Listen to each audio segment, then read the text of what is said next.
us. They will be here early and father must see you. This was the very earnest declaration of the elder Waring's sister, a young woman of 25 or more. I cannot alone express our thanks, our deep gratitude, to use a rather slangy expression. Please forget it, said Bill, laughing.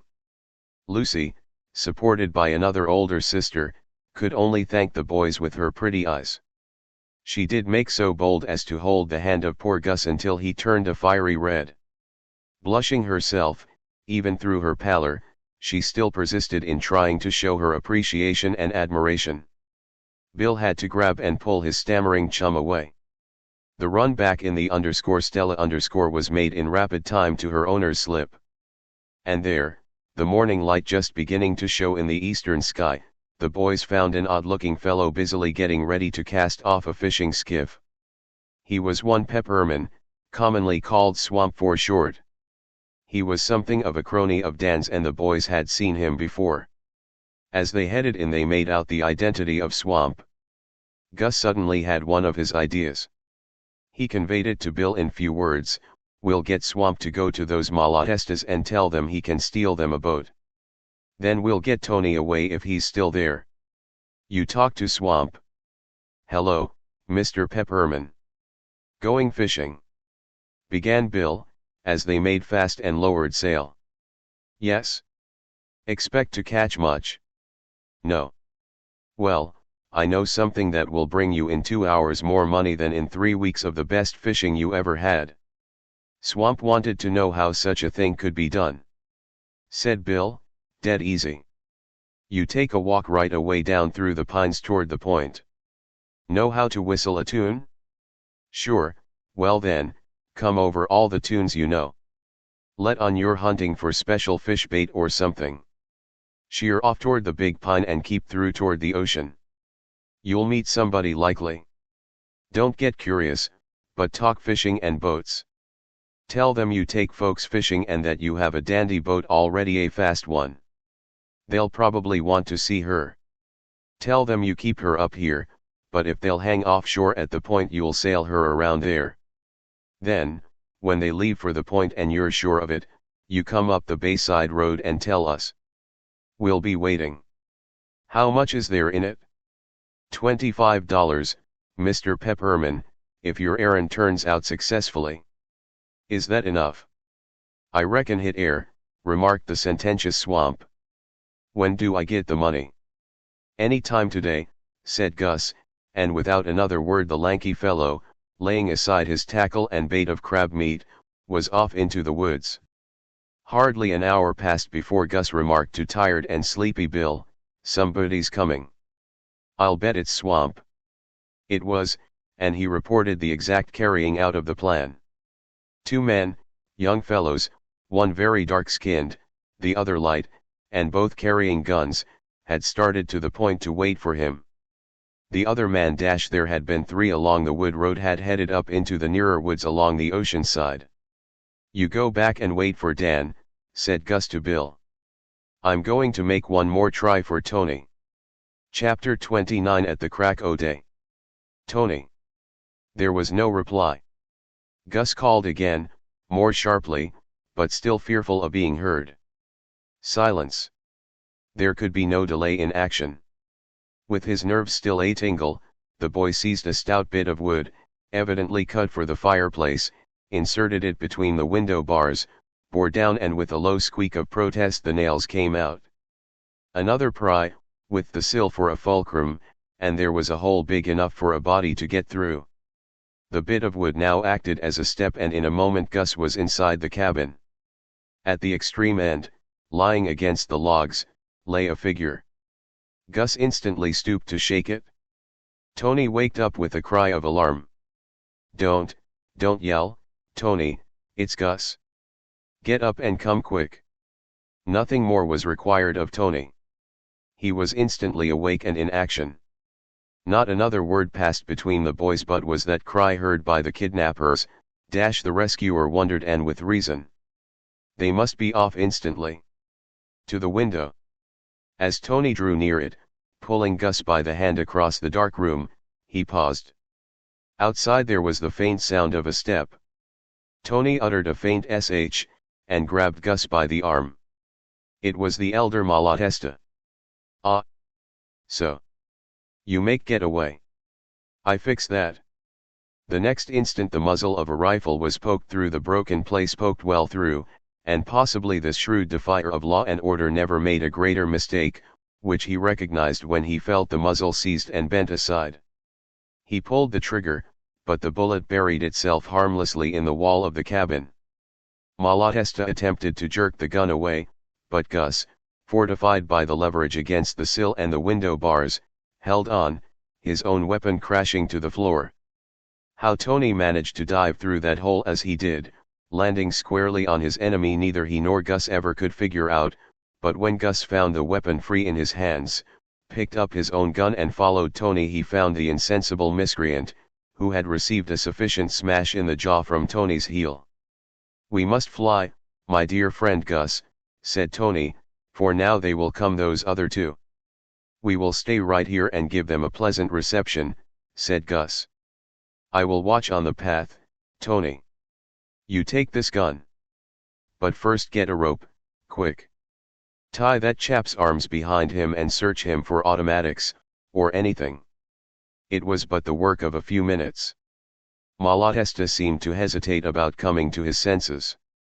This was a good thing for the success of the subsequent capture, for the elder brother might have called out and warned his two confederates. Gus told Tony to guard the far side of the cabin and arranged that either must come at the call of the other. They must shoot only when sure. Back came the younger Malatesta, their better-known enemy. From behind a bush Gus poked his shotgun muzzle into the fellow's ribs, told him to drop his rifle and stick up his hands. As he did this, he uttered a frantic yell of warning. Then he, too, was seized and bound.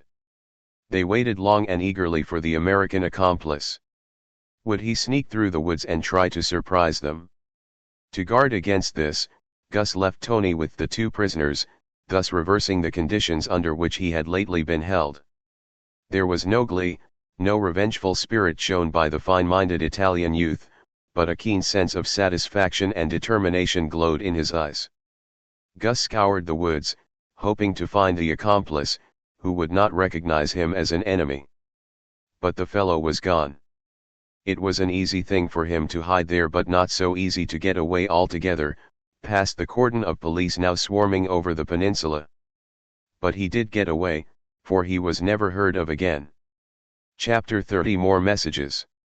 Oysterman Dan's little cottage became the scene of more than a reunion of old friends and of glad father and son.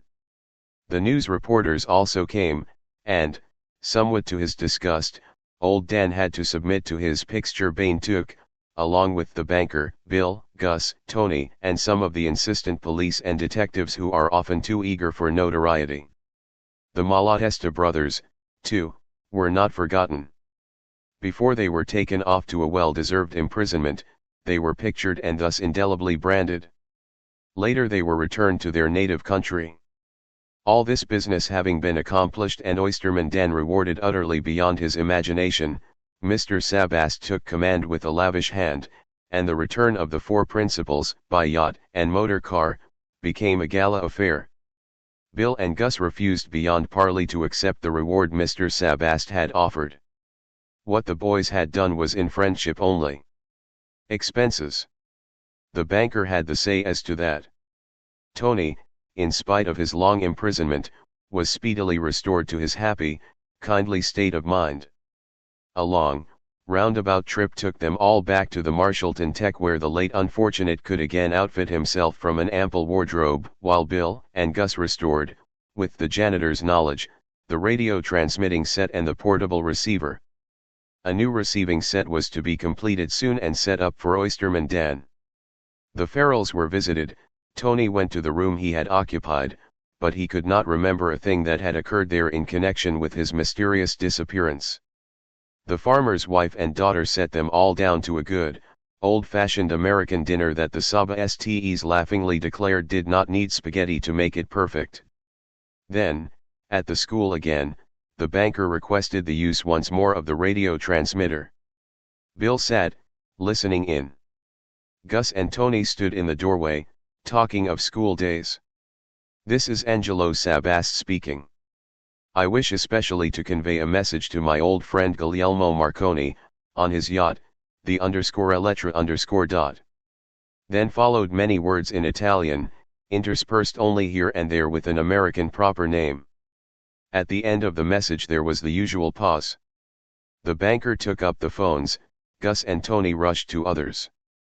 Presently they heard, in quiet, even tones, the hoped-for reply in English, as Mr. Sabast had requested it should be, "Senator Marconi sends congratulations to Signor Sabast that his son is restored to him and that two criminals, though they are our countrymen, are to be sent from America, where too many such have come and belittled the name of Italy. But men like Signor Sabast will lift that estimate. Senator Marconi suggests, at your request, that the finest reward that could come to these young Americans who have shown such loyalty to your son, with such ingenuity and mechanical ability, is that they be encouraged to complete their technical education and then, with your son, to use their talents in a commercial way. Again congratulations for your son and those young Americans and the best of success." How Mr. Sabast, eager to carry out this suggestion from the famous inventor of wireless communication, joined with the boy's old friend Mr. Hooper in the establishment of a company in mechanical and electrical engineering, under the name of the Loyalty Company, will be told in Bill Brown, Radio Wizard. The End.